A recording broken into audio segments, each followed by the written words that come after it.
Hey, ladies and gentlemen, this is Carmine Sabia for Explain America, and for all the talk about Russian interference and Iranian interference and Chinese interference, there's worse election interference going on, and it's right under our nose. Before we get started, please make sure you like, comment, share, and subscribe. Those little things really help us out, and they help our channel continue to grow. And if you're not watching us on YouTube, please visit that address in the lower right-hand corner. It's youtube.com/@explainamerica and hit subscribe absolutely free. It really helps us out. When you talk election interference, you could talk about Russians placing ads. You can talk about the Iranians and the J.D. Vance dossier that was a complete flop that nobody cared about.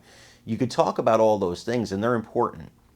They're important, especially because Russia really didn't do much of anything in 2016, but they want you to believe that they did everything.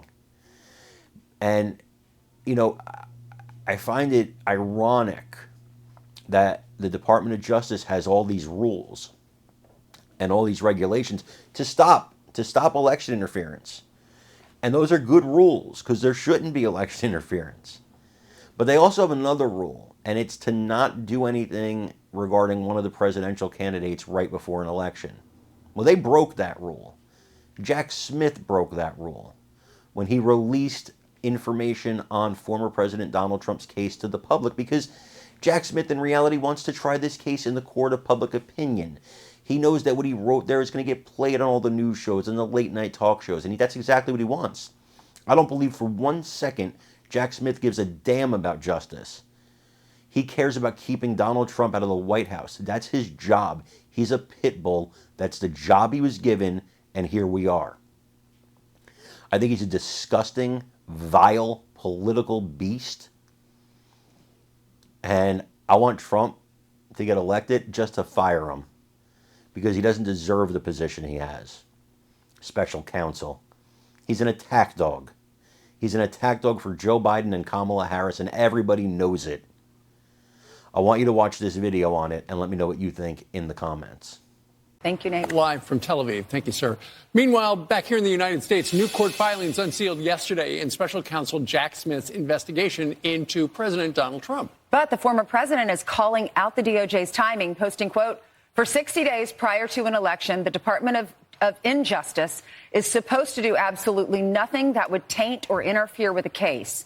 They disobeyed their own rule in favor of complete and total election interference." Joining us now is Fox News legal analyst Greg Jarrett. So Jack Smith, he gets overturned by the courts all the time.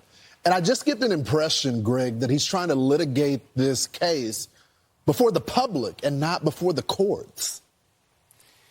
Yeah, he's trying to have a damning trial of Trump without a trial in the face of the fact that he couldn't get a trial before the election. And, you know, releasing this motion, this court filing, it sure looks like blatant election interference. Lawrence, you know, Trump's lawyers urged the judge, keep it sealed.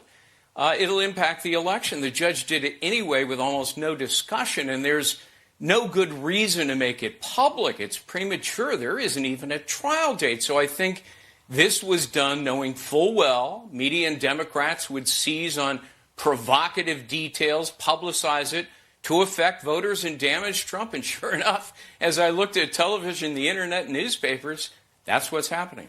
But Greg, is there really much new here? I mean, Jack Smith has already made his case before the public and painted it broadly. This just has some detail to it that we had not heard before. And Trump's own lawyers don't even want to respond to any of the stuff he wrote about until 3 weeks after the election, and they won't have to. So much of it, Steve, you're right, is gratuitous. At times it reads like bad detective fiction. A lot of it is irrelevant and inadmissible. Conversations that other people had that are not connected to Trump directly. So it seems like deliberate election interference. And the incendiary details notwithstanding, Smith's basic accusations are the same that we've heard all along. Nothing's changed. The theme that Trump deceived people, well, if he honestly believed he won, it's hard to prove otherwise. What do you as a lawyer think he's doing? Is he trying to manipulate the language? I mean, because you say it's basically the same.